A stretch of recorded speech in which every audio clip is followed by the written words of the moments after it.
The Dolly Zoom was created during the making of Vertigo by Alfred Hitchcock and his second cameraman, Erman Roberts.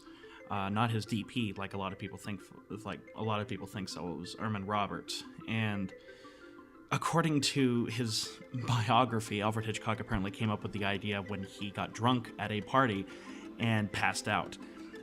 He said the effect that he saw was very much so like the effect of the Dolly Zoom. And it makes sense, because the film's main character in Vertigo is a man going through a lot of pressure. He's going insane, and he has vertigo itself. This effect often simulates what people with vertigo describe. What films like to use the Dolly Zoom? Well, to name two by Alfred Hitchcock, you have Vertigo and Marnie, which I don't really care for Marnie, but that's for another day. You have Goodfellas, you have Les Samurai, which of course is a film that I highly enjoy. My favorite example is in Poltergeist, and probably it is best known for Jaws. There is one shot with Brody, of course, that everyone likes to go to, and that's the definition of a Dolly Zoom. To put it lightly, this effect creates a sense of sudden realization and unease. Those are the two ways, though we'll get into one a little later, that this is usually used, that the Dolly Zoom is usually used. It's what the camera dictates as its subject appears to be remaining still, while the background appears to be moving, either getting closer or farther away, depending on what effect you want to create. It is an extremely difficult shot to pull off, and it's one that I tried to recreate before I was in high school when I found out how the Dolly Zoom worked. I failed miserably at it. This effect is achieved in what sounds like it should be simple, but is tremendously difficult to pull off and takes precise timing.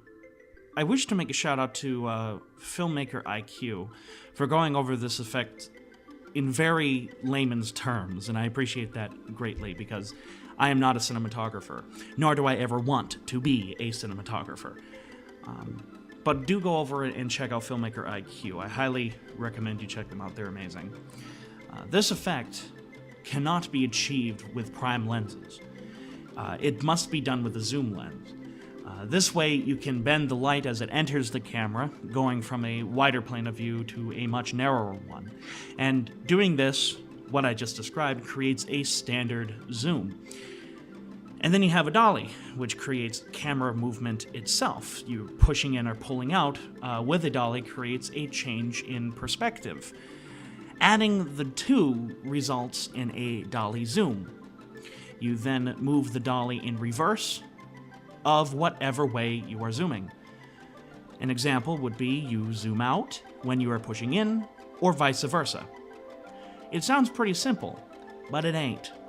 It is a hard effect to create and requires precise timing by the dolly grips and the cameramen, and require a buttload of time on set, which, as of right now, a lot of us cannot. As a result, some films achieve this better than others. For example, I despise, despite the fact that I love this movie, I despise the one from Les Samurai, and in Goodfellas, I despise the one used in that.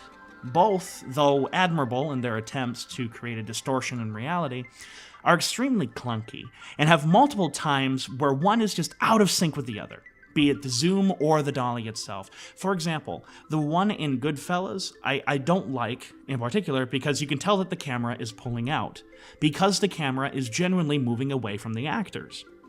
I don't like the look of that. The one in Les Samurai is just clunky. There are moments where suddenly it's working, and then other times it's not. But granted, that is also a much older film. However, my favorite one, as I've stated before, is from Poltergeist, directed by Tobe Hooper and his pothead self. It elongates the hallway, and even has our character running down the hallway at the same time. An unbelievably complicated move, done extremely well. There's still some flaws in it, don't get me wrong, but what the hell? It was made in the 80s. Its effect is really cool. And it works in that film because the house is, in itself, alive with the spirits of the Native Americans. After all, they removed the headstones without removing the bodies. Let's not forget that. Most of the cases I've seen where the dolly zoom is used is for a character who suddenly realizes something has gone wrong. Look at the one used on Sam Neill in Event Horizon. Or where there is an uneasiness about the sequence. Goodfellas. Though I just use it as an example of a dolly zoom that I don't really like, the one used in Goodfellas has the intentions in the right place. It's not just used as a gimmick because it looks cool. It's used because Henry's world is being crushed, and thus the background appears to be swarming in around him. Brad Bird, he does a lot more animated features than he does live action. I mean, he did direct that masterpiece, Tomorrowland. I mean, we all remember that. Which is weird that I find that he uses these a lot. Because in animation, gravity and optics can do whatever the hell they want. He uses them as visual cues, though. He doesn't just use them as a gimmick. He does have a reason why he's using them. For example, the TV moving closer to Remy in Ratatouille is showing how Remy relates to the chef on screen. Edna getting closer to the mom in The Incredibles, showing that the mom is being tempted into becoming a superhero again. There is a reason why they're being used. Either way, it creates a disorientating effect. It's why this was perfectly used in Vertigo. Despite my favorite example being from Poltergeist, Vertigo has its intentions the best because Vertigo is created from someone looking up, someone from up high looking down, and Vertigo is about height. We go from capturing a lot of the background to very little, or vice versa, leaving the audience just as baffled and disorientated as Jimmy Stewart is as he climbs the tower at the end of the film. I'm not a big fan of these kind of shots. That might change as the years go by, as a lot of my opinions have changed in the past. But as of now, I don't particularly care for these kind of shots. I respect their place in films, usually, especially if they have a reason behind it, as they often do. But I don't really see myself using them much, if at all, in my films. However, let's be honest, they do look really cool. And of course there are exceptions, like Poltergeist, of course. But I'm more a fan of capturing the moment than capturing a stylized image. And these are certainly stylized images. Though some people wouldn't say this is so much of an image as much as it is an effect. How can I also forget about the one used in Lord of the Rings: The Fellowship of the Ring? It looks like a portal is being opening up as for the ring wraiths to come through and find our favorite hobbits. That's one that a lot of people thought were used by Weta Workshop, that it was created artificially. No, that was just a camera effect. That was just a camera effect. Simple in-camera trick, and it works. It worked beautifully in that film. It all comes down to what you wish to convey to an audience. And despite me saying that I don't care for these kind of shots, that doesn't mean they shouldn't be used at all. If you wish to use it, by all means use it. It's why I love this field so much. Nothing is black and white, despite what some people would like to everything. I've even said as much in this video. Though I don't care for these kinds of shots, I've mentioned a few examples I absolutely loved.